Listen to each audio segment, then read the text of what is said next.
Yo, we back in our StreamYard gang, boy. What's going on, man? What's up, man? I'm good. I'm at an undisclosed location. Yeah. That's how you gotta keep it. You're in Yeah, the same house, but also streaming to YouTube. That's how we do this. that's right. Yo, man. Thank you for taking the time out of your vacation, non-vacation, as your house is getting Not a neat. vacation. Not on vacation. I know you're working, but yeah, man. Let's just let's do some catching up. Let's talk about your superhero. And yeah, let's get into it, man. So this is what we're gonna call it. We're gonna call Bourbon Up is gonna be our catch up, right?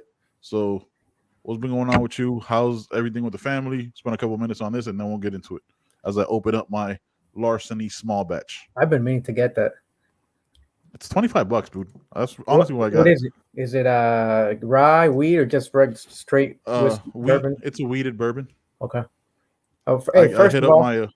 I gotta apologize for the light. It's like this. I can't fix that. That's fine. But Hey, we do the best we can, man. So to make up for it, I had to, come with the hair. I had to come correct. With the perfect part, I see you. That's I got my right. haircut today. Trimmed it down. Getting Rid of ready my for hairline. No Shave November. Is that a So thing? I shaved, but I mean, I just kind of like shaved it out. I didn't cut any of this off. Javi's been asking me to do it for like the last couple of years, and I'm like, what if I have to call into a meeting? I haven't had to call into a meeting with video in like 2 years. So Yeah, exactly. That's over. So I'm gonna do it this month, but this month, hopefully, I get an interview. If I start applying outside of my current agency, then I might actually have to shave it and get a real interview. So he's gonna be let down. But yeah, he might be. But it's looking good so far. I know you can't really. Is it you that can't grow this? No, it's not you. It's Steven, right? You can't grow a real one. Can't grow that. Yeah, I for you, can't. I Steven. just got this.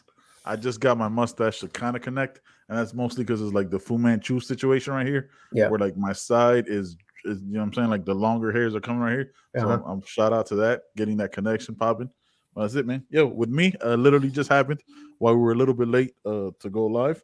I got bit by my dog, bro. My dog just said, "Hey, man, you want to keep teasing me with the ball? I'm gonna show you what's up." Damn. It's a nice little gash, but it's all good. Obviously, and then I realized my wife is very similar to me because as soon as I got hurt, she started laughing. Because when she kind of falls or trips, as well she should. Yeah, she did the right thing. She's like, "Why are you crying? It's just a little cut." I was like, "Do you see the blood dripping out of my arm?" She goes, "Stop being a bitch." I was like, "God damn, that's aggressive. That's aggressive." She's like, "When you want me to get you a Band-Aid?" She came up with a little ass Band-Aid and shit, like with the little. But she asked you if you were all right first, right? Yeah, of course. As she's laughing, though, it's the same thing I do. Like when she falls or trips, she doesn't actually fall; she just stumbles. Yeah. Like, "Are you okay?" And I'm laughing my ass off because she always makes eye contact with me. Like I'm supposed to do something 45 feet away. Like you're too far gone. So yeah, it's over. Just yeah, but yeah, man. So that sucks. The bruise hurts more. Like it's a little gash, not that bad, but the bruise hurts more because he clamped down, and he got me as he was falling down. So he got me. He tried to like hold on to me for dear life, and yeah, she's right. Stop being a bitch. Like the bruise hurts more. He bit you like 7 minutes ago. There's no bruise there yet. Just stop it. I don't want to hear this. There's no bruise in there. The bruising comes later. Hey, by the way, I was the one that was trying to start the show early because wings and Thursday night football and everything else. And I think it's because of me that we started 9 minutes late or 8 minutes late. An hour, 54 minutes ago, I was like, "Hey, can we start early?" Yeah, and I responded 35 minutes later. Then I couldn't get my freaking Bluetooth earbuds to work, but that it happens. It is what it is. But yeah, man. Look, I learned. I just want to cover this real quick. I learned after our last podcast when we crapped all over the Giants head coach about analytics and all that stuff, right? That I want to take. I don't want to repeat that same mistake. I apologize. He was actually right in the complete context of what he was saying. That he uses analytics to make his decisions, but it's not everything. Good. Got that cleared up. So I didn't want to have a reaction video that I do myself or a podcast about the topics that we're going to discuss today, which are Sage Steele in her comments. We're going to put these two things together because they're both like ESPN oriented. Sage in the emails, and then we'll talk about Kyrie, and then we'll end it with Dave Chappelle and the whole cancel culture thing. I don't know if that was a good segue or not, but we're just going to go right into it, and I'm going to pour my glass as you talk about Sage Steele. A glass. I mean, it wasn't a good segue because you don't know what a segue is. The fact that you had to ask the question. I don't even know how to spell it. Lets us know that it wasn't a good segue. SEGUE segue. Yeah. It's not spelled like the scooter that every American has because they don't want to walk to the store. You know how lazy 100%. We are. You don't know spelled differently, but yeah, Segue. Yeah, Wally was right. Wally was more foreshadowing than we thought. Unfortunately, when I saw Wally, I was like, we're already there. That was what 10, 12 years ago, whenever it came out. Yeah, 100%. That shit was crazy. So Sage and the emails. Hey, yes, look. Sir. First of all, before I get into that, I wanted to agree with we went way off the handle on that Giants coach, right? By the way, I think I admitted it when we were doing the pod. I didn't read the article. I was just reacting to the headline. 100%. And I can't recall the newspaper. I want to say it was from a reputable newspaper. I think it was like New York Post or no, if it was the Post, if it was the Post, I forget. That's not a reputable paper. I thought it was like the Times.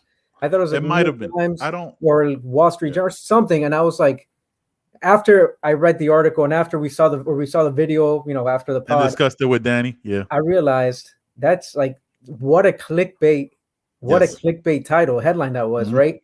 Which is what we've been discussing for a while now. The fact that like the media is just about getting attention. It's not about reporting the news, right? Reporting news. It's about reporting it first and getting attention and getting that traction. And so absolutely, he was right, because the comment he made was in line with like what I think about analytics. And I think how you look at it, which is it's a tool. It's not the end all, the be all end all. It's a tool, but at the end of the day, like you have to follow how the ebbs and flows of the game, how your quarterback's doing, how this other player, how their defense is reacting, everything. And then the analytics is something that you use to kind of help you make decisions one way or another. But 100%. It's not the only thing. So that was a terrible headline. I didn't read the article. I saw the videos and the news conference of him and how he explained it. And so like after I saw that, I didn't have a need to read the article because of such a crappy headline. It was just like, that's not news. Like you just captured my attention. I gave a hot take. And we both did. We both did. And like 8 minutes. And it had nothing to do with the truth. Look and not to give our own selves credit, but I think even in the podcast when we record, like, look, we haven't read the article. We're completely going off of the headline. And that's when we just went to roasting them and making fun of them and all that stuff. So like I said, like that's a mistake that we'll probably make again. Like let's be honest, right? Because it's just like we're not here breaking news and all this. Like we give our opinions on random things that we find interesting that we discuss throughout the week most of the time, and then we're like, all right, man, let's talk about these things on the pod, right? So that was just a hot take, stupid take, and we were wrong on that one, and we just wanted to make sure we cleared that up. But yeah, that's why going forward, right, we're gonna always give ourselves time. Like I don't want to do like reactionary videos the day or the next day of, because you got to let the story grow a little bit, evolve, gotta let it marinate. Gotta let it marinate and actually watch what they see. Like watch what they say, not watch what they like. Go to the videos if there's a pod or so and so said this, and then you can go listen to it for yourself. It's very easy to do. Like with Sage Steele, I think that's had enough time to marinate, right? Yeah, that's had enough. It's over a week ago, right? Like no, we don't even talk about it. Like it's not even in the news sphere anymore. So she went on Jay Cutler's podcast. Shout out to the fact that they don't tell him to stick to sports. Went on Jay Cutler's podcast and just talked, right? She kind of controlled it. I watched the whole podcast and she said a lot of things on her own. Like it wasn't a lot of things, like it wasn't Jay Cutler like leading her to that question. And she has 20 years in media. I don't think she would be led anyway in that way. But what I found, obviously, like look, the vaccine stuff, that'll probably be jumbled in with like the Kyrie stuff going in, right? So we could cover that in a couple of minutes. But what I found interesting was like how she was able to say these things, and she said stuff like that before in the past, right? But she was never fired for it. I don't even think she was reprimanded for it, like Jamel Hill was for her tweet, right? Like what it was like that whole thing was like she can say all these things, which I'm fine with, right? Like she could say whatever she wants. That's her opinion. She has, but to immediately punish Jamel Hill when she made her tweet, but to then come to the Jason Whitlocks and the Clay Travises of the world come to her defense. I'm like, this is where I'm like, oh, so this is cool though. Like, oh, people attacking her was like, yo, Jamel Hill lost her job. She's killing it now. Right. Jamel Hill lost her job for one tweet. Canceled it. They canceled ESPN 6 and Sports Center and then replaced her and Mike. Like, what are we talking about? I know. You got what you got? No, keep going. I mean, I was like, Jamel Hill was like, that was groundbreaking what she had going on with her and Michael at Sports Center. Plus, it was her and Mike had the show going on as well before Sports Center. His and hers. Yeah, his and hers, and so I think that show. By the way, like that was the writing was on the wall with Jamel Hill, right? Because like his and hers was. It's not a direct comparison to like the Le Batard show or but they weren't all sports, right? They talked about social issues and politics and all these other things to where they got that same sort of like just talk about sports. I don't want to hear the social message or anything else. Right. I just talk about sports, talk about X's and O's, talk about analytics, talk whatever. But don't talk about plays. Yeah. Don't talk to me about how this has anything to do with like what's going on in the country or any social commentary. I don't want to hear that. And so like they were going to get pushback regardless. They were getting it already. Her making that, having that tweet just kind of pushed everything over the top. I've been looking as far as Sage Steele goes, just to get back on topic. I don't know if she's looking or if she was looking for a job already to go elsewhere, just like other people on ESPN have been doing. Will Kane has done that, yeah. Right. Will Kane did that recently, yeah. Yeah. And so I don't know if it's her audition to land a spot on Fox Sports or what is it? OWN, OAN, whatever. Yeah, which is it's not a real network, but yeah, that one. Which is 90% sponsored by AT&T, by the way. Little weird, yeah. Little interesting, weird. Yeah. Yeah, so I don't know if she's really like auditioning, like, hey, look, I have different opinions. I'm not just this, and I mean, like that's been known about Sage Steele. She's said these things before. To go back to what she said though, like the actual, here's the quote. I'm like, well, congratulations to the president. That's his thing. I think that's fascinating considering his black dad was nowhere to be found, but his white mom and grandma raised him. And this is in response to President Barack Obama filling out the census. The census is black, right? Yeah. Which I was like, hey, everyone has their right to fill it out however they want, however they feel, whatever it is that you feel you are, right?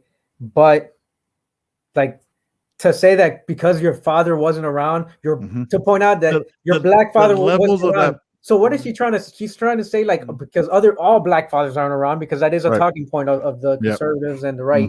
It's like you have no right to be called black because your black father wasn't around. You're raised by white women.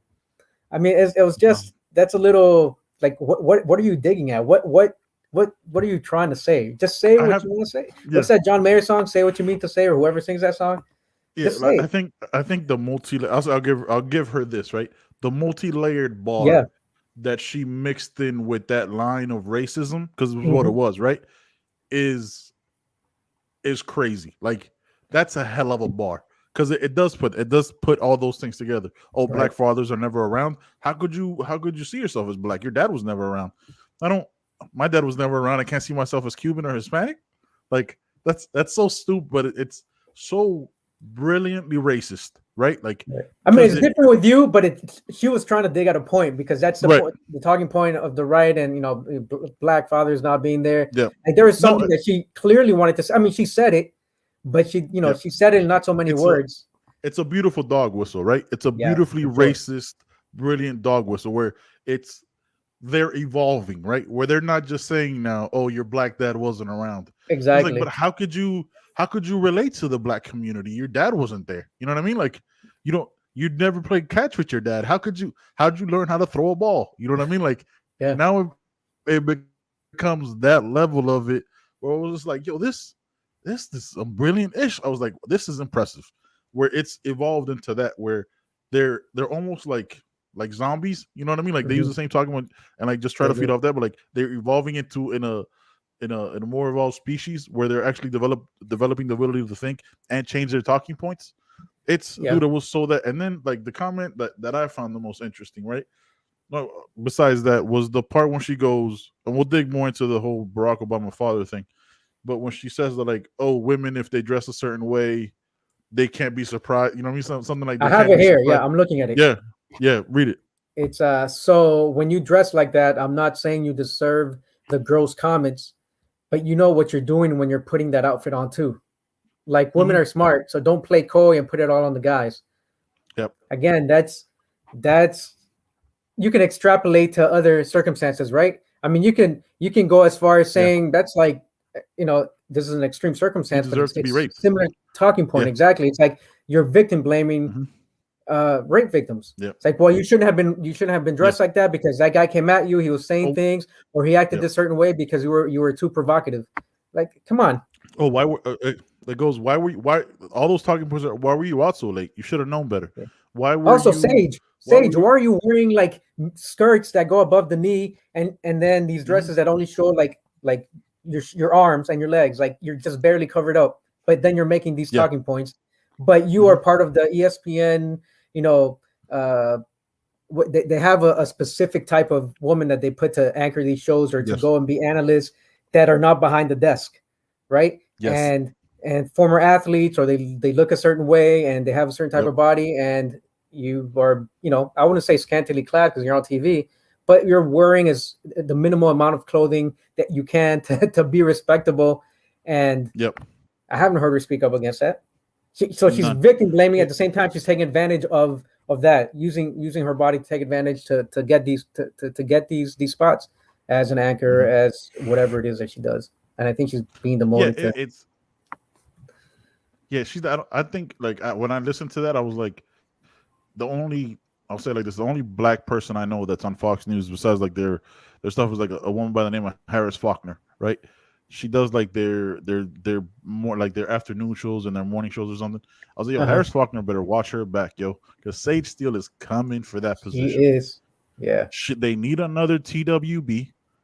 You know what I mean? Like TBW, token black woman, right? Like they need another one. And Sage Steele is coming, boy. Like I'm saying, like she has the talking points evolved, so she can push the racism and bigotry forward. You know what I mean? Because like, oh look, Sage Steele is saying it, so of course, like Candace Owens, right? Like that person that they lift up as their hero when they say something they agree with, right? Like again, like it wasn't Sage Steele's comments or Sage Steele's. Hey, by the way, Jay Cutler also said that during that interview that she's the Candace Owens of ESPN. And they both kind of laughed it off. And then they also both said that they respect Candace Owens and her points of view. So that tells you where they both stand. I mean, I kind of already knew that about Cutler. I knew it about both of them, actually. So I mean, it's not the Sage, again, like the Sage Steele stuff, she can say it's just it's funny when, again, the Jason Whitlocks which will continue to bash throughout this pod just because don't like the guy. The Jason Whitlocks and Clay Travis and extreme conservative right wingers and the racist excusers and people like that, when they use ESPN is too liberal. Jamel Hill was fired for one tweet. They canceled her and Mike's show for one tweet. She brought up concerns that were happening in real life because she's a human being and she's allowed to have her opinions. She was gone. Sage Steele's been saying this for years and she's still there. But like, you know what I'm saying? Like, and that's to me, that's like demographically, that's person for person, right? Both black women. I don't know how Sage Steele identifies. I'm assuming white, but I don't know. You know what I mean? Like that's like for like right there. So if Jamel Hill loses a job, how can you still say that ESPN is too liberal? You know what I mean? That's just a talking point that's so propagandized that's just what everybody just says. That's the go-to, right? That's the go-to. Just Pam was like, dude, like, but where's the proof of that? Like, where is it? Like, but Monty Jones ain't on ESPN anymore.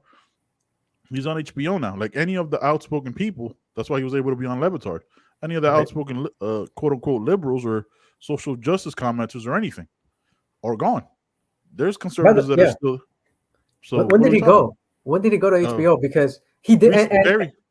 Very recently. Very recently. One of the best shows on ESPN, him and Levitard, right? He had the right time. With Monty Jones. Again, another show that's not like, let's talk about X's and O's. Sure, they discuss sports, but they discuss other perspectives and nuances and of different things, of, actions that our athletes are taking and how it affects. It must have literally been like this week, because when he was on Levitard, it said like it's still the right time. That's still the name of the pod. But it's on HBO now. Like when he was on Levitard, it says the right time, HBO. So I'm glad he left ESPN. Like, it's you can't stay at that one network that's so afraid of getting hit. You know what I mean? When you've been the king for so long, you couldn't handle a punch. Right. You get what I'm saying? Like that's what's weird about it. Like how are you not prepared better for this? Like you're hiring personalities then to tell them they don't have a personality. Again, Sage Steele, say whatever you want, but don't fire the quote unquote liberal or Democrat and defend or just kind of suspend Sage Steele. Yeah. I don't know. It's weird. But I don't know. A lot of companies are probably in the same kind of facing the same kind of circumstances because of the shift in the country. Like, I don't know. It's crazy because a lot of people, we're in a time where people are more, they're freer and feel more comfortable in saying some crazy things, right? Yep. Mm-hmm. Sort of like what you were saying, which sounded to me like victim blaming and these dog whistle calls about Obama's black father not being there, his black father not being there. So why are you considering yourself black, right? And so people are saying that kind of stuff. They feel freer to say it because freedom of speech. And yet ESPN, I don't know. I think she's not going to get fired. She's coming back. I think she's going to be 100%. Demoted, maybe like have a lesser role in certain things. But because of the climate we're in, where more people are speaking out in that way, I think you're going to see that's the norm. Like early on, when it happened with Jamel, like we weren't really in the full swing of it. So like she said something, and they're like, no, that's too controversial. But now more people are speaking that way, like whether it's a normal person that has a regular 9 to 5. So like these companies that have public figures, because that's what they are, public figures. These anchors that have shows, and they're a little bit freer to say, to be more outlandish with their takes, I guess. So it's like a slap on the wrist. Yeah, we're gonna give you a slap on the wrist. You'll be suspended for a week, maybe 2. You're gonna come back with lesser duties, and then a month or 2 later, maybe 3-4 months later, they're gonna be back to where they were before it all happened, and it'll be swept under the rug, or like nothing ever happened. 100%. I mean, I think that's been shown consistently throughout time, though, right? Because moving on to like the next little part of this is the whole emails thing with the Washington football team, right? Yeah. Like, these things this is an investigation that, like, we knew about it 3 years ago when they first decided to change their name to the Washington football team from the Washington. Not gonna say that obviously because it's problematic. But when they changed it, it's because they were basically human trafficking and sex trafficking and pimping out their cheerleaders, and then come to find out they were actually sending images of the cheerleaders naked through email and all that stuff. And 650,000 emails have been was it 650,000? 650,000. I thought it was over 6,000 or over 7,000, not over 600,000. Jeez, 650. But all that comes out of it. Zero. Yeah, you missed a zero. All that comes out of it is that John Gruden gets fired for his racist, misogynistic, homophobic takes on all that. Like, we're not gonna cover the stuff that he cut. Like, you can look that up for yourself. But like, it's just funny that like 650,000 emails happen, right? And only the John Gruden side of the emails get shown. And I'll say this: like, I was watching Shannon with Skip, right? And he goes, and he says some shit. I like listening to him sometimes because he'll drop some gems. He goes, look, man, I talk to my friends differently, right? Like, I have a group of friends, like me and you, we have 25-year friendship, right? Yep. We're pretty much recyclable jokes, right? Like me joking to you about your height, you know what I mean? Stuff like that. And then we have stuff we talk about. Like with Danny, I crap on him about all his sucky teams. You know what I mean? With Jonathan, I make fun of his hairline. Look, I say some crazy shit in our WhatsApp groups. Yeah, 100%. Like, we say wild stuff all the time, but what we know how we can talk to each other, right? Like, there's ways I can talk to you that I can't talk to. Like, my wife goes, "Why do you talk to your friends like that?"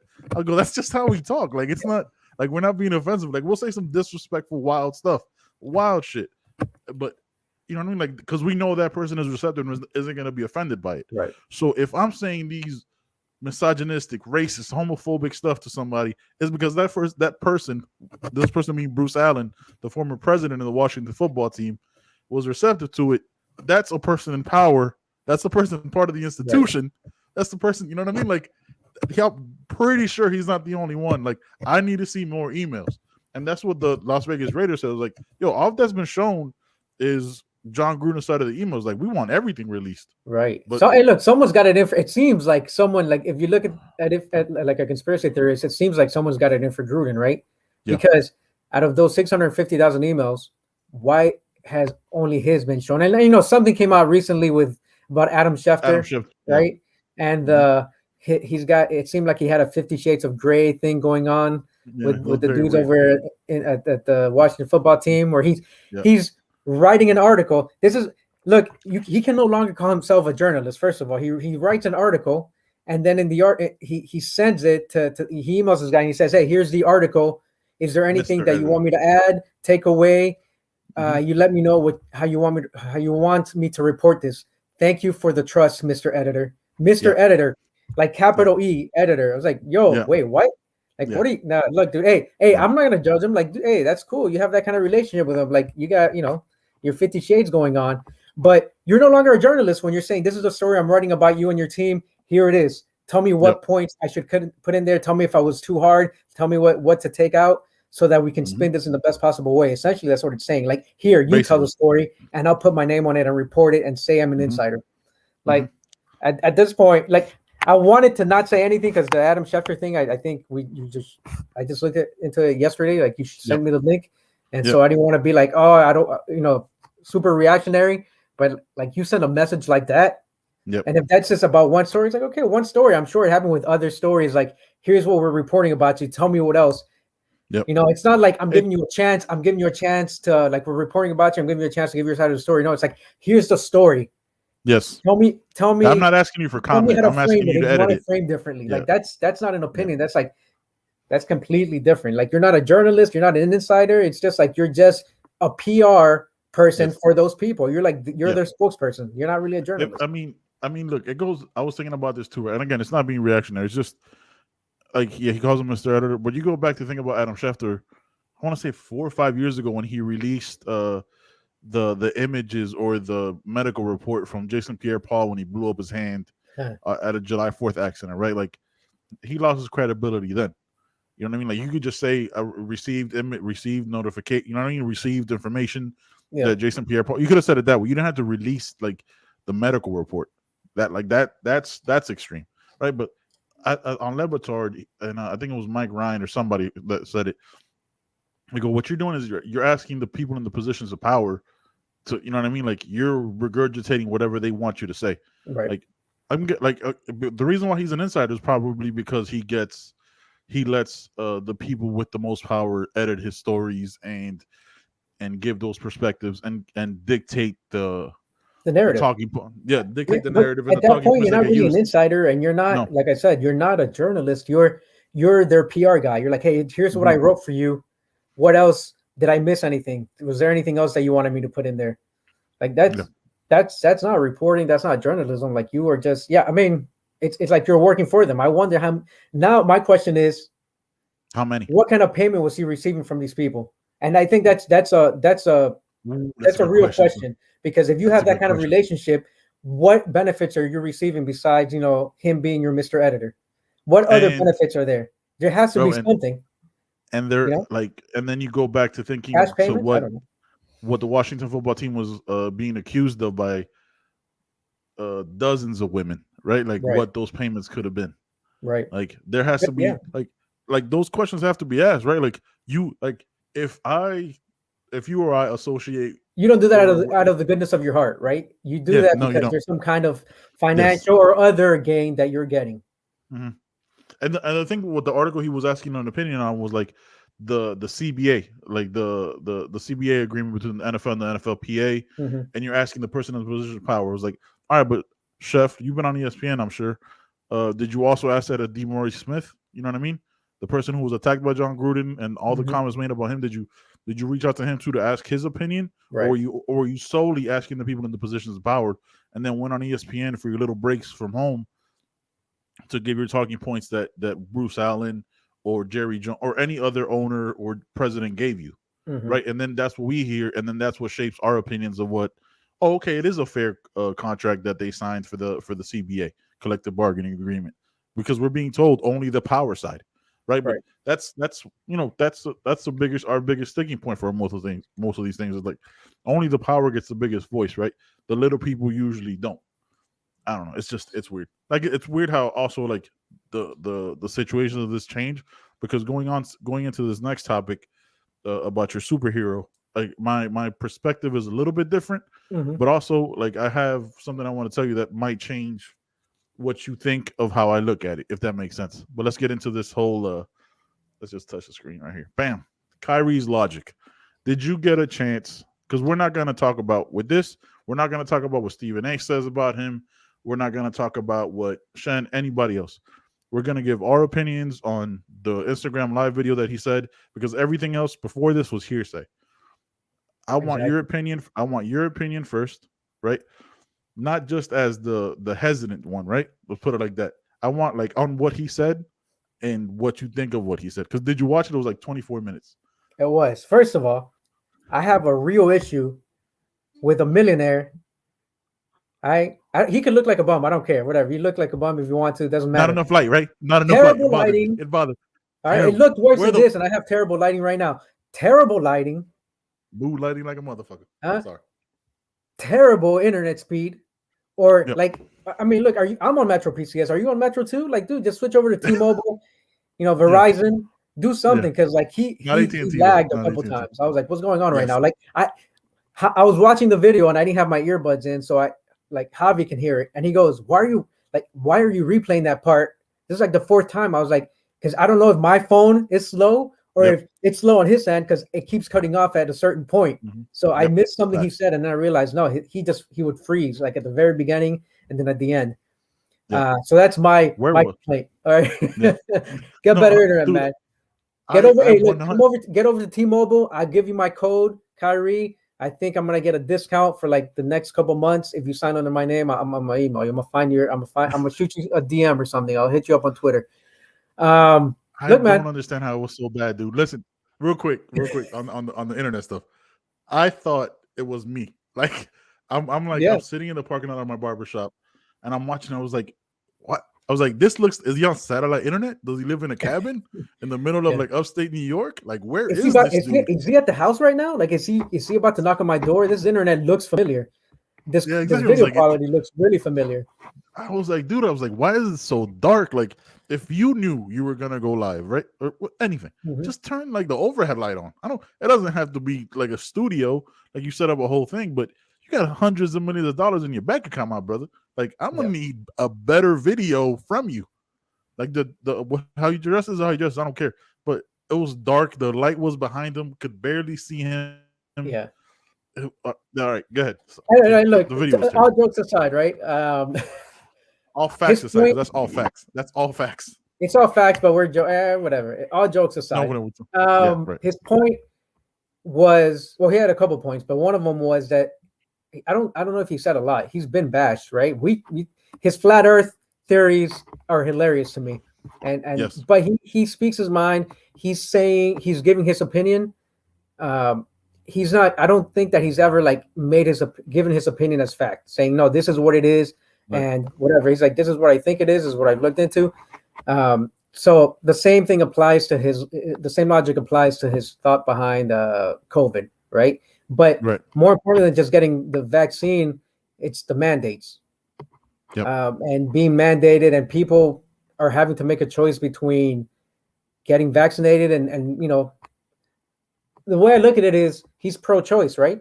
When we're talking about pro-choice and a woman having the right, it's not the same thing, but I'm trying to not equate it, but trying to like go along that. My body, my choice type of thing. It's my body, right? And so if you are able to if you're pro-choice, and I am, and I'm pro-choice in that same way, and like people would come at me, you can come at me saying I'm killing people or I'm putting people at risk. Again, look, there are people that believe that they shouldn't get the vaccine, and they will also not wear a mask, not follow social distancing, not doing it. They just like think the whole COVID is a hoax in general, right? Where I look at it as, look, I've been sick from it. It hit me kind of bad for a couple of days. And then I was kind of a little weird because I think I was over medicated for about a week after that. I felt like I was floating, probably too much Theraflu or NyQuil. But I was okay after that. But I see it like just like being sick. Like COVID is a thing. You're gonna get sick. If you do, don't be around other people. If you have symptoms, don't be around other people. If you're not even symptomatic, if you're asymptomatic and you can still spread it, so you don't even know if you have it, wear a mask like the CDC says you should. If you're indoors, if you're within 6 feet of anyone, So I follow all those things. I just don't want to put a vaccine in my body. And the whole thing with mandates, like that's huge. It's happening to me. I have to go put this thing in my body if I want to continue being gainfully employed in the field that I'm in. For not being specific, and I don't think I know. My Facebook profile is very private and it doesn't say where I work, so it's fine. So I have a specific date that I got to be vaccinated by, or else administrative consequences and possibly being let go. And so I got to do what I got to do. Just like Sage Steele said in her interview with Cutler, she has a job that she needs. She also loves it, but she needs it. And so, at the same time, it's like, I'm not going to say I love my job, but I need it. I enjoy it. I enjoy what I do. And I need it to pay the bills. And so I have to go get this vaccine. I'm being told by the government that I have to go get this vaccine. Again, I don't think you could argue against me, you like I'm in general, you can argue against me that universal that I'm putting people at risk by not being vaccinated. But again, I wear masks, masking up, and I stay away from people. I stay 6 feet away from people, and if I feel sick, this was before COVID. If I feel like I'm getting sick, like I stay away from people. Period. It's like I'm not going to work. I got what I think I might have a cold or whatever. Oh, I have a fever or like that. This is not groundbreaking stuff. Like I was already taking these measures, and you were, and other people were before COVID. Like stay away from other people if you feel like you're sick. And all of a sudden now that's not good enough. And look, I wanted to pull it up on my browser here, but I don't have it. I was looking it up on my phone. The demographics for the COVID, mortality, and then the what is it, comorbidity, like other things that are causing. Again, the people that are dying from COVID, most of them are not. Before we go to demographics of age or whatever, and having other pre-existing conditions, yes, most of them are not vaccinated. Very true. Most of them are not vaccinated, but also they're unhealthy. They're unhealthy. So like I see both sides. Yeah, they're not vaccinated. Absolutely, get vaccinated. But if you're unhealthy, you probably should get vaccinated. If you this is a real that's the thing. Like I don't want to get the vaccine, but I do know that COVID is a real thing, and it hits some people harder than others. What did Chappelle say? And I know we're not going to get into Chappelle just yet, but what did he say? He's the Magic Johnson of coronavirus, because he had it and he didn't even know he was sick. He never got sick. He never got the symptoms, but he did all the other stuff that you got to do. But I think that's where the disconnect is, right? Like, I don't know how many people approach it the way you do, right? Like, it's not all or nothing. Like, there are nuances. There are nuances, right? But I think, like, I'll give you an example. On Sunday we went to Goodwill, right? We were in there shopping. There was a lady, nobody was talking to her, but she would talk to anybody that would listen, right? Where she's doing the misinformation stuff, right? Like they're microchipping you. They have the ability to turn a switch on and off and you're dead, and that stuff. Like, I think that's with the people, again, social media being as far as social media is just Twitter for me, right? Like, that's where I put out that we're putting out episodes and all this other stuff. All that other stuff I don't follow, I don't listen to, so I don't know. I'm disconnected in that way. I'm unplugged in that way. But the people that I've spoken with, educated people from doctors to nurses that are on that side of it, they're never like, oh no, man, look, I just really want to wait for the research and make sure give some more data behind it. It's never that. It's no, man, they're trying to track you, bro. Like, they're you know what I mean? Like, it's immediately conspiracy theories. It's not like, if it was, I get that the long term effects and all that stuff haven't been checked. We've talked about it ad nauseum before in this podcast, right? I understand all those points, and those are valid. I receive them and understand them, but that's not what's being said in mass, right? Like, that lady at the store was and like other people were like agreeing with her around her. Where like my wife was like, yeah, I hear this all the time. Like, I don't get out as much as she does, right? Because I'm mostly working all the time. Like, last week I was barely home, so I'm not exposed to the public the way she is when she goes out to stores and shit like that. She's like, I hear this all the time. Like, there's people around me coughing, the COVID is a hoax and all this stuff. Like I think those are the anecdotally the majority of people that I see and hear from, right? Like the ones that are yes, like mandates are troublesome and all that stuff. Yes, I get all that, but being in the corporatism world that we live in, right?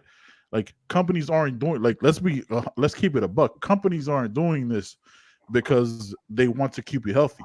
Companies are doing this because they can't afford to keep having you out. And if you take sick days to give you sick days over something that could have been prevented, right? Like they're not doing this out of the kindness of their heart.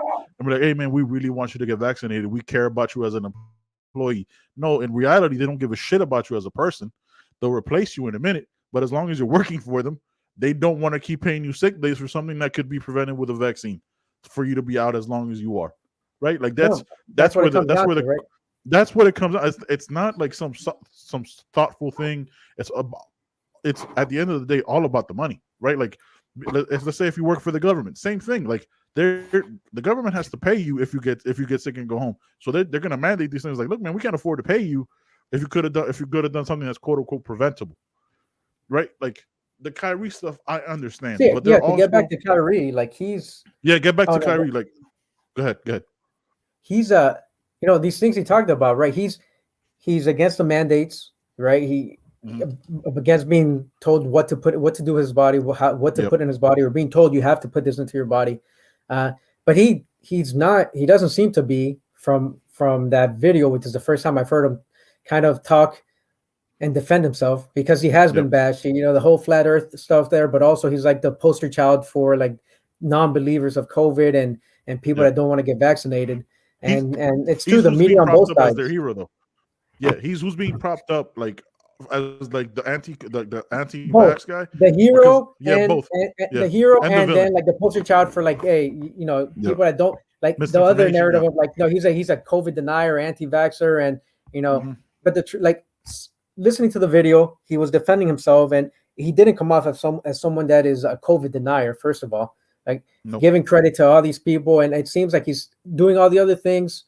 Maybe I agree with him because I'm doing the same things. Like he's doing all these other things to be safe and protect himself and his loved ones and the people he cares about. Everything except getting the vaccine, because he doesn't want to put something in his body that's so new. Not to say like he just. It's not to say that I'm not saying that it's not safe, because obviously people are getting it and they're fine, right? People are having side effects too, just like with anything, just like with the flu shot that's been out forever. People get side effects, like it happens. So, but like this is so new that I'm like, you know what? I want to wait it out. If there are other things that I can do and I don't have to get the vaccine and I can still be safe and be responsible, then I'm going to do those things. It's like you tear an ACL. If you're not an athlete, you don't need that ACL. You need the ACL for lateral movement. You can try to rehab it without having surgery. There are things that you can do to rehab without having surgery. So you can try to do those things if you're just trying to avoid surgery. But at some point, if you want to have that lateral movement back and being stronger, you're probably going to have to get surgery. But so there are just things that you can do that you don't have to take the extreme. And I think like his thoughts on defending himself and what he thinks about it, and the fact that I now know that he's not a COVID denier and he's doing all these other things. He's just very against just like I am, putting some foreign thing that just came out that's into my body. Like I'm being told you have to do this or you're losing your livelihood, which is crazy. That's the part that affects me. And now I have to do it because unlike him, like I give him props because he's going to lose millions, right? So I give him props for that. But he also already has millions, and I don't have millions already. I don't have that luxury to be like, I'm going to. Granted, no one wants to lose 20, 30, 40, 50 million dollars or however much he's going to lose over the course of a year. And I'm sure he's got one of the bigger contracts. So he's going to lose half his paycheck. And depending on what other states mandated. Like the net said, basically until he gets it, like he can't be part of team activities because he can't practice with the team when they're at home. Like what's he going to do? Practice with the team only when they're on the road? Like, but it's crazy though, because look, there's testing there. If you can get tested, and if you're doing all these other things to stay healthy, then what is the issue? Yeah, no, I know. No, listening to him talk, And he's very eloquent, by the way. He's an intelligent guy. He's well thought of. Which is probably why he has a lot of people. He's the savior of the flat earthers as well, because he's eloquent and whether what he has to say on flat Earth is based on science fiction or not, he can speak eloquently about it. Like he can speak his own truth, and he's not some guy who's like you would see as a conspiracy theorist, even though like the flat Earth thing comes off that way. No, but you know what I'm saying? Like he's intelligent. No, I get what you're saying. And he can express his ideas. And he's not coming off as some guy who's just saying we're being microchipped or this, like at least on the COVID. And again, maybe it's just I'm biased because I kind of have the same point of view. Right. Yeah. So I agree with him. And I agree that mandates, I want to say something. The big thing, mandates are go ahead. So I got a question to you about the whole like, that's why I called it like Kyrie's logic, right? Like, what seems logical to somebody, it's a phone, John. That's not because it's your plant. No, that's not. Just go right off the end. Think about how crazy that sounds. Just think about how crazy flat Earth is. No, thinking about the whole. Can I take everything I said about Kyrie back? I'm just kidding.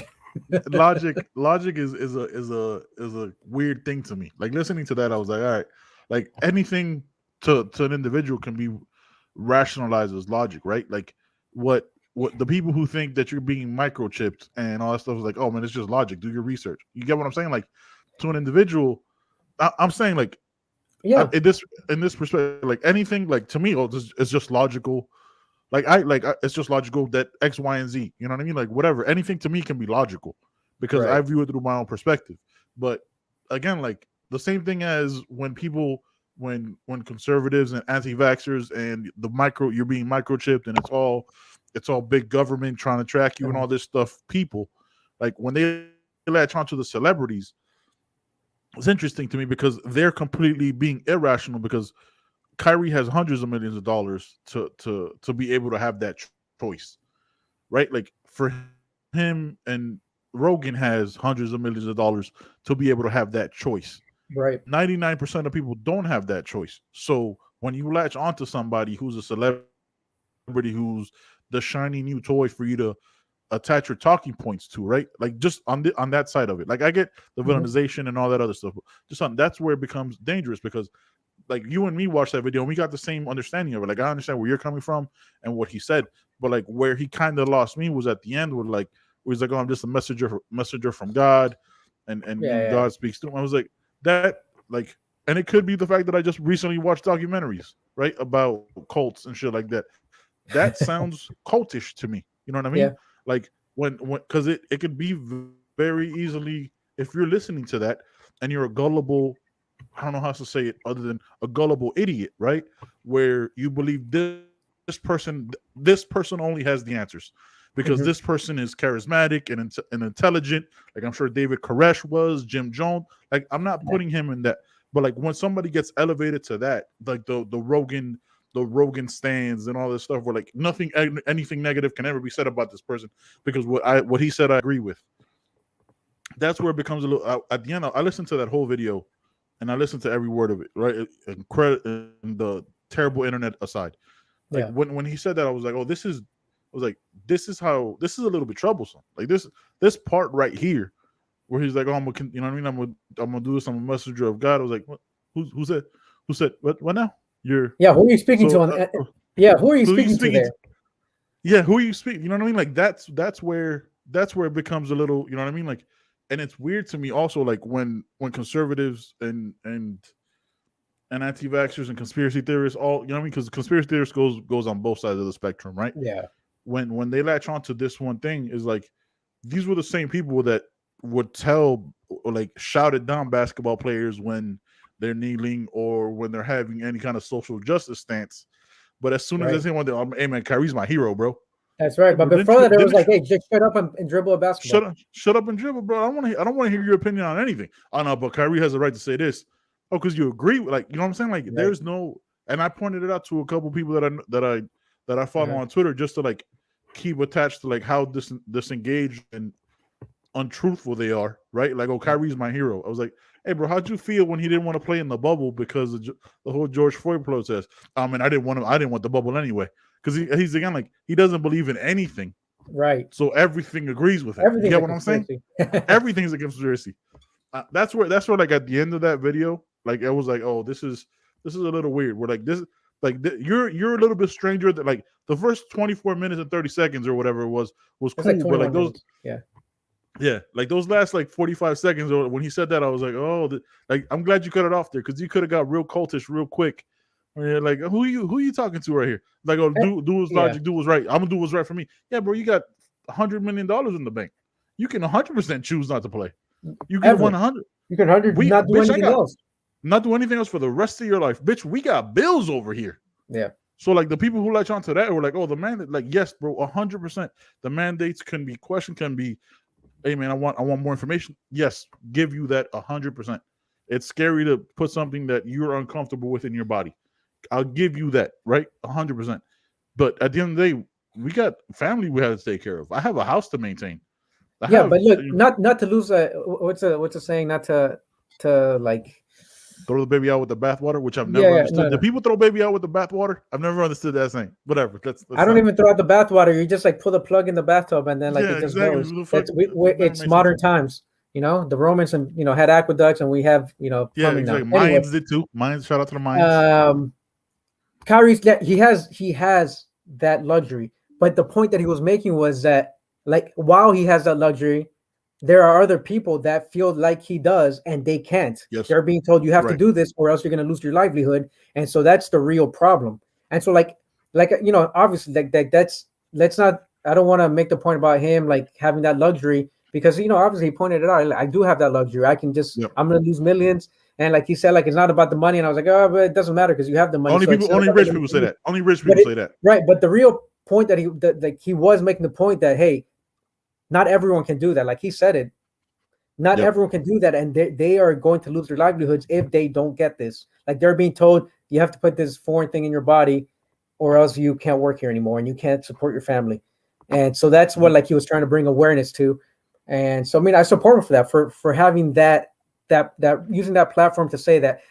At the end they kind of got cultish, and me not being very not the most religious person when he started talking about God or whatever, but even then I was just like, you know what, like if that's how he feels, like I try not to read too much into it, like that he was trying to speak to like a certain demographic. I was just like, yeah, that's who he feels he is, and like that's he's gonna speak his truth. Cool.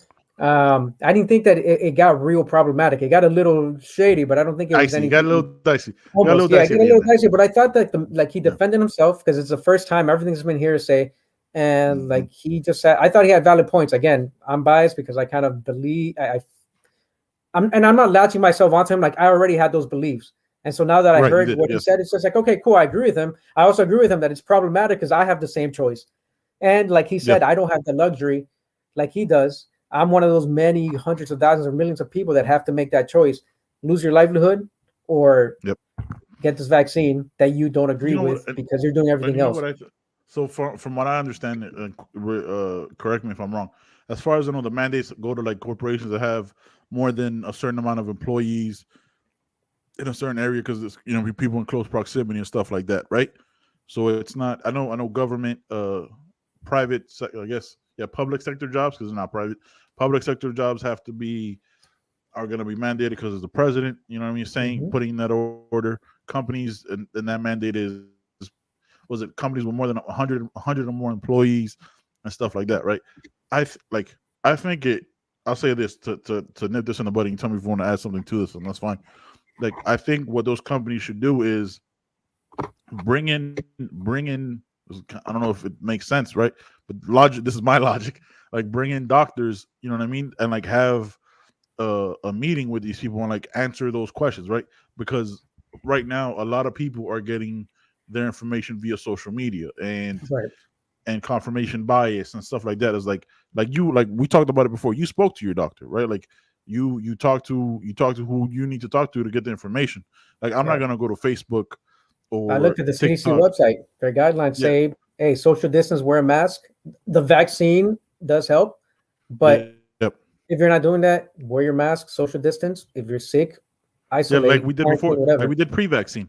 Pre-vaccine. It's not rocket science, but and have those questions answered, and hopefully Like, look, you're not gonna get everybody, right? Because people doubt doctors for unknown amount of reasons.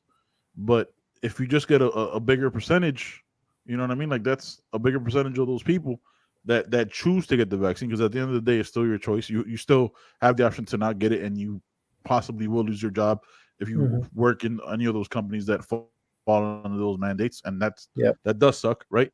But answer those questions for them. Try, because it comes from fear and anxiety, right? Like, that's where some of these things happen. Like, the people who think, I'm talking to the microchip people.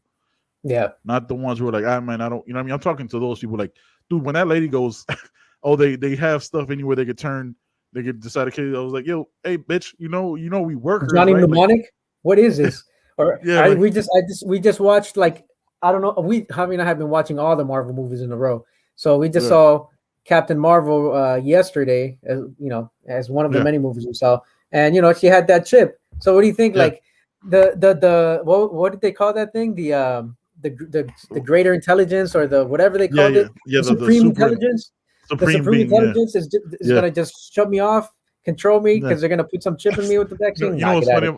You know what's funny about that is, like 99% of us are workers, right? Like, if they kill us all off, you think the wealthy are gonna get out there and start doing shit? Like, they're gonna start doing accounting and treating patients. Like, let's keep it a buck, bro. Like, just think that out a little bit. Please think that logic through. Like, keep going on that. Just go a little bit further on that thread. Keep going. But bro, I think we got it. I think Kyrie's my new hero. I'm not gonna be following his cult anytime soon. But if he starts one, I support him. I'll donate to his GoFundMe. I don't know.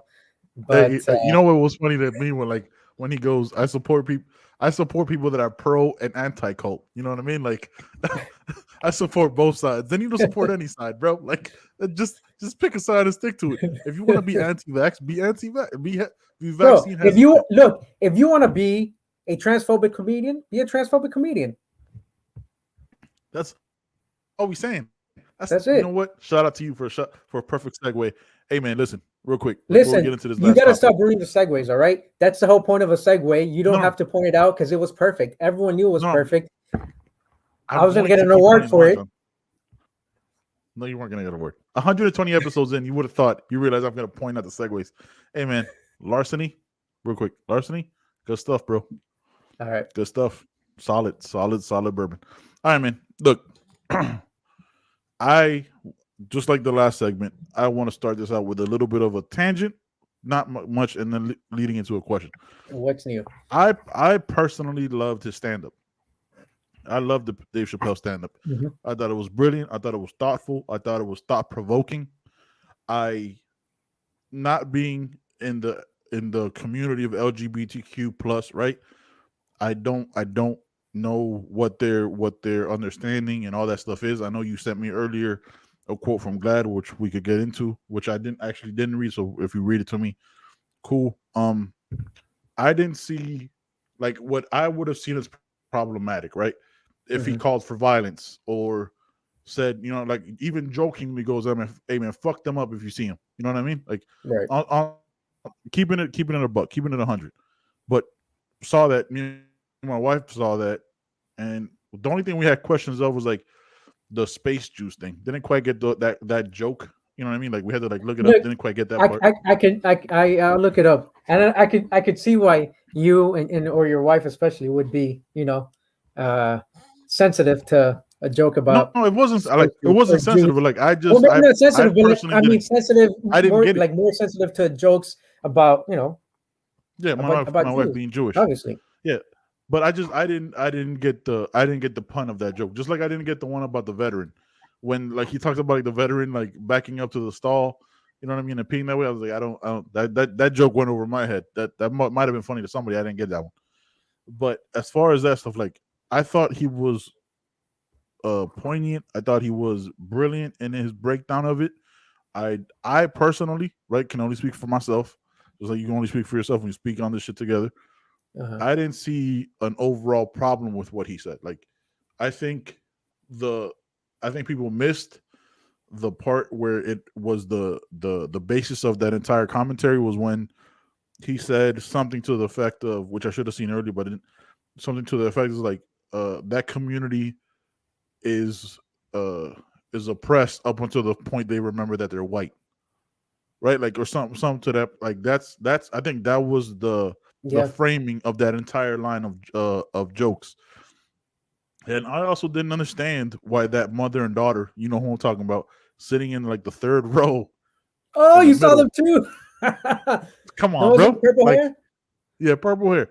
I was like, yeah. if you know, like, I'm not going to go see a comedian that like only bashes, you know what I mean? Like, or only mocks, you know what I mean, a certain demographic and then show up and be mad.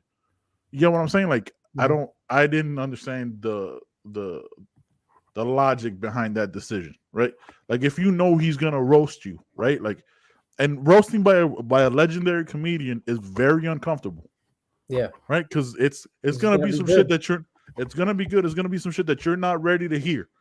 You know what I mean? Like, it'll be like some shit like, "Hey man, all y'all look Mexican." You know what I mean? Like, and then just go down that line.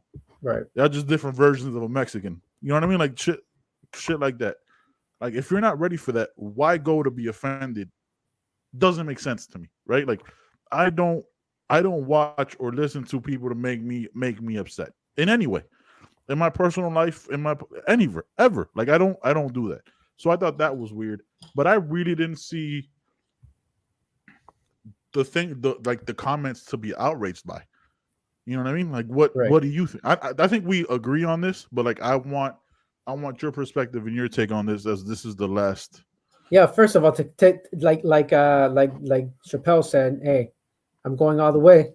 It's like, look, I'm an arroz con pollo Mexican. You're a patacon Mexican. You know what I'm talking about?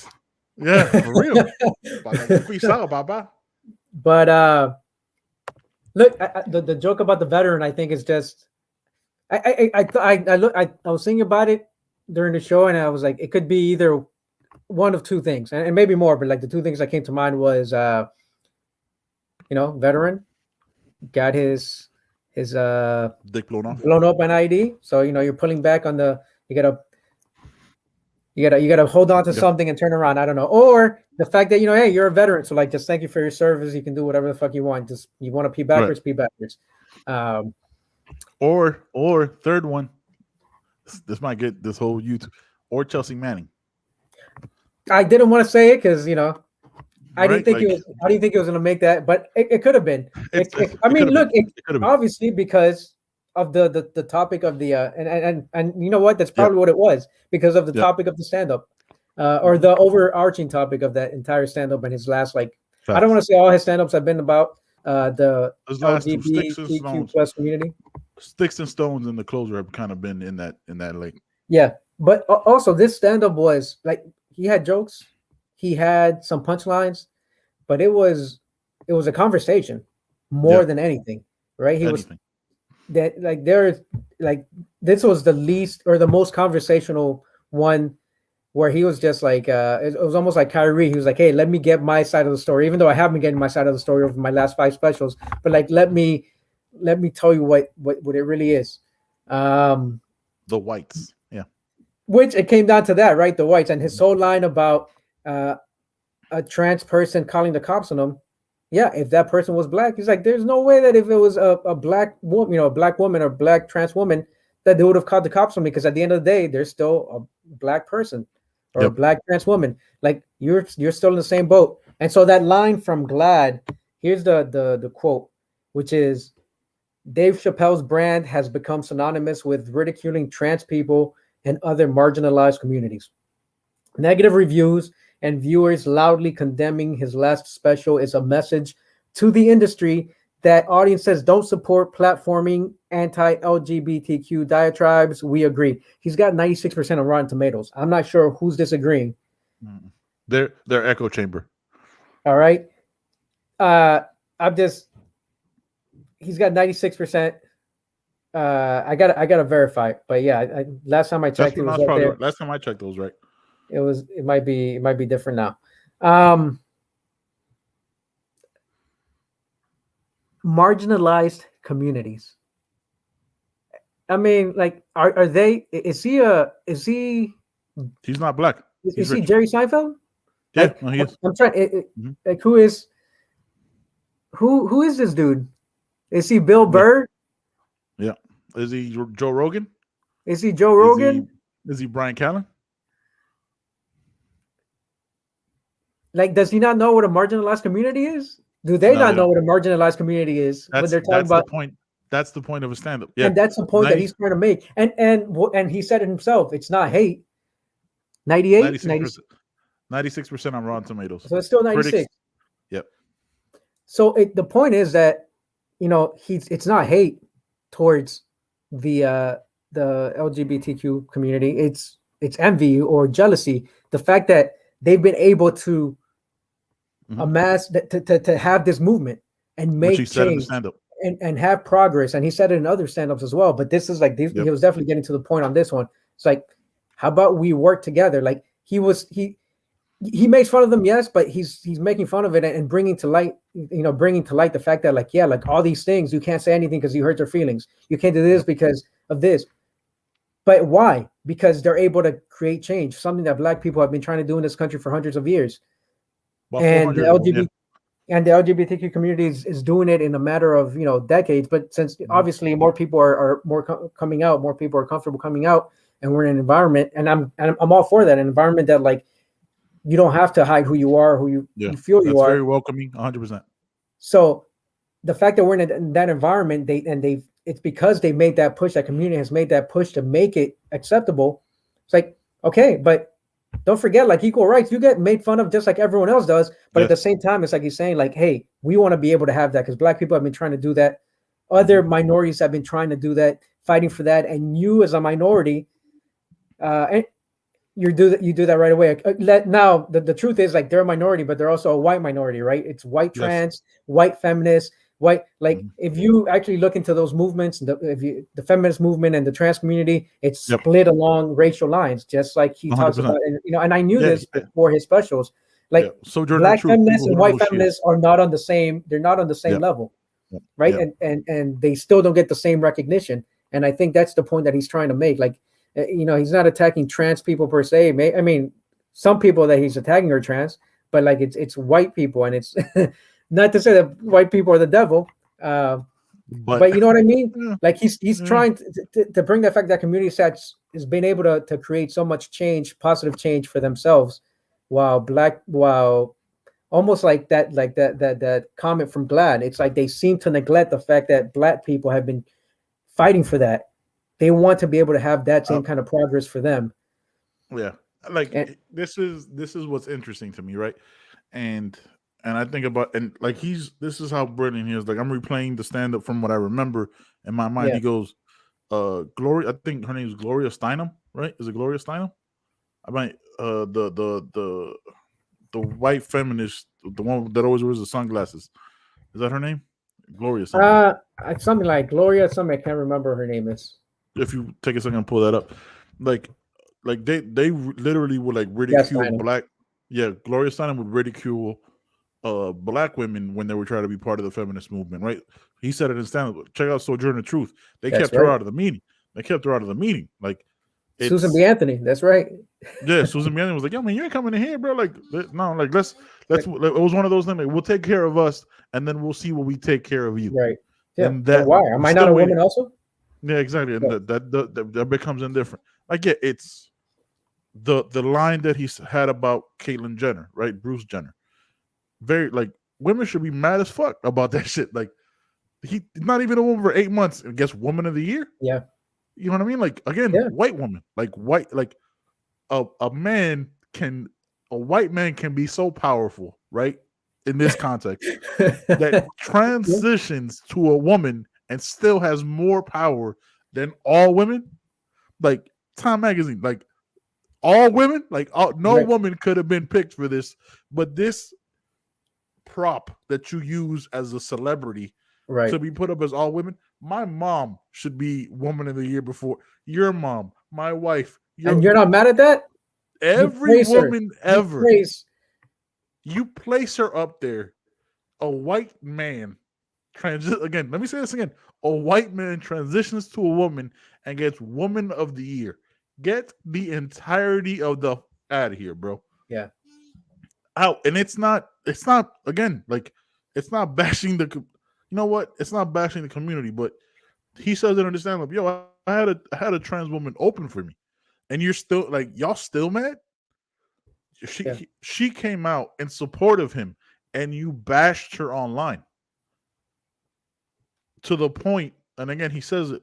Don't know if that had a hand in in this woman killing herself. Right? I don't want to say, I don't like saying names of the dead. You know what I mean? It's just not my thing.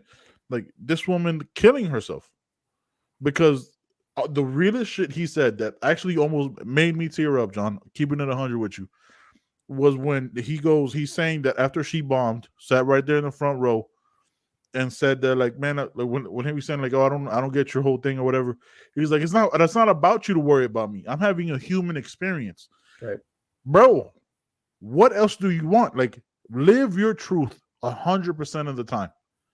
100%. Like, I'm so proud of every single one of y'all, man, that are able to live your truth. But when you forget that there's other communities that are attacked, oppressed, because your whiteness supersedes your community, then I have a problem with you. Right. You know what I mean? And that's what it comes back to. And that's what it comes back to. It's that privilege. Yeah. Yes. Yeah. So I didn't think I would say that so eloquently with after 2 glasses of larceny, but I'm glad I did, because I wanted to make sure I remembered what I wanted, because those things I wanted to talk about. I thought it was a brilliant stand. I think it's I think Bill Burr and him are some of the best like thought provoking, right, and just overall brilliance of it. Like, Bill Burr made me cry when he told that story of his dog. You know what I mean? Like, in a stand up. And they're brash, so people aren't gonna like. It's not the fact that they're saying these things. I'm sure that's gonna bother people, but the way they go, like Bill Burr he doesn't give a shit, right? He's very smug, just like Dave Chappelle. He's like, hey, look, I'm rich, I can do whatever the hell I want. Yeah. Which everybody already knows that, but I think the fact that they say it and that there's like, it doesn't take away that it doesn't take away from the points, from the social commentary that they're making. It doesn't.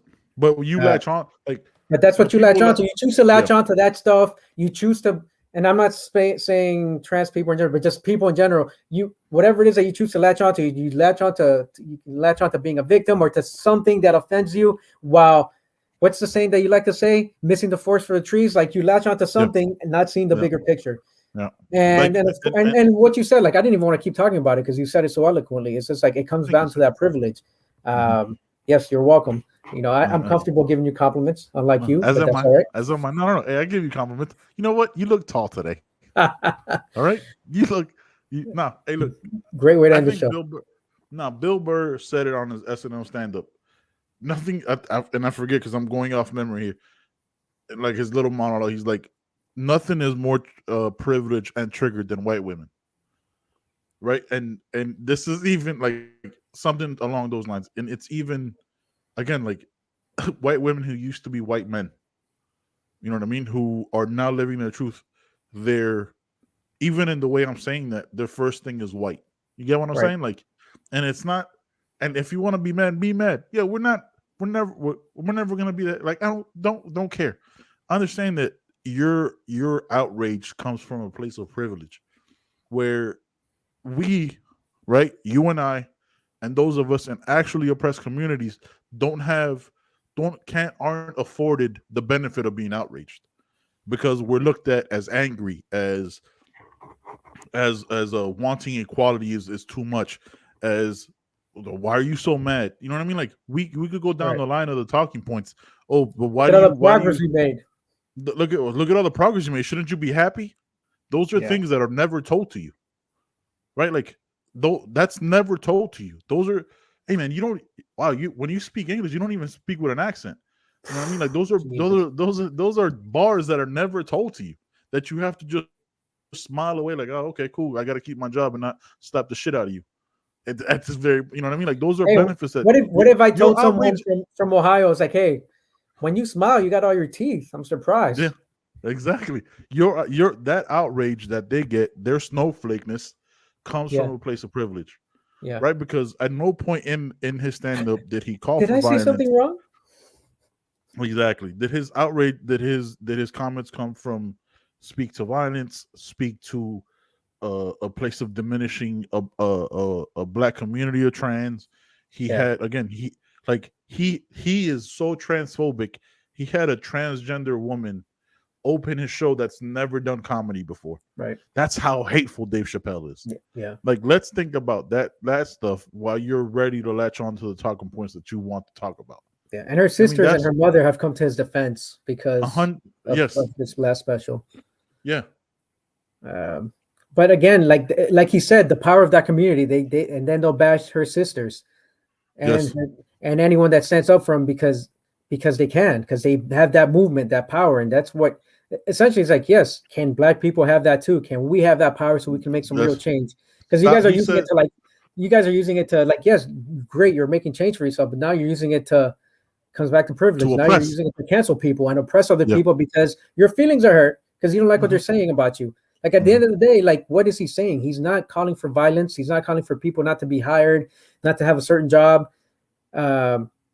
He's just making jokes and making a point about how other communities are really affected, and they're still oppressed, and they still haven't had that kind of movement in such a short period of time. But again, now that they have some of that power, now they're using it to oppress, like you said, and they don't. That's the part that they don't seem to comprehend.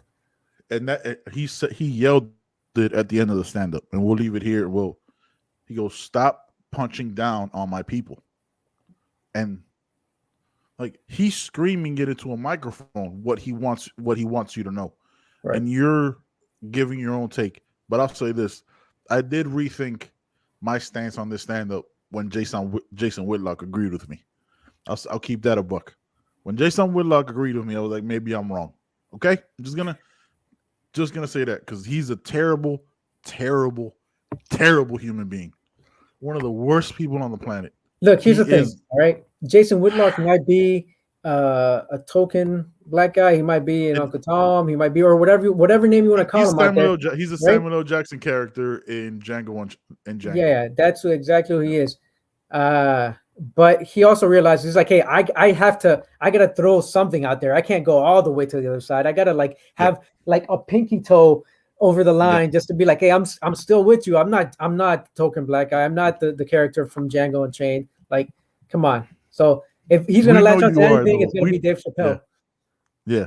He's trying to latch onto that meteor. Like Dave Chappelle would hate to be defended by Jason Whitlock. Just how he roasted Candace Owens in the last stand-up.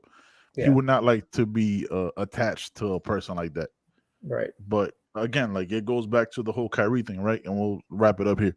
He goes back to the whole Kyrie thing. Is like those people who need those talking points and those echo chambers will latch on and omit and edit what celebrities say to fit their narrative because they'll use them as props. And that's just what it is. I got nothing else. I know we're supposed to go 45. We went a little bit longer, but it is what it is, man. We started late and went longer. Yeah. Hey, man. I got nothing else. Shout out to my internet for holding it down. John, thank you for taking the time, man. We'll do this again. You got anything else for the people? Yeah, man. Follow the tweet of God. I'm not a very religious person, but I can bet you I'm the only one in my family who follows God's Twitter. My family. There you go. My family. Who follows God on Twitter. Yeah. If you didn't know God had a Twitter handle, there you go. That's it. Add the tweet of God. All right. Is that Kyrie's is that his Twitter? All right, I'm out. I got nothing else, man. Thank you guys so much, man. Cheers to everybody. Peace be with you.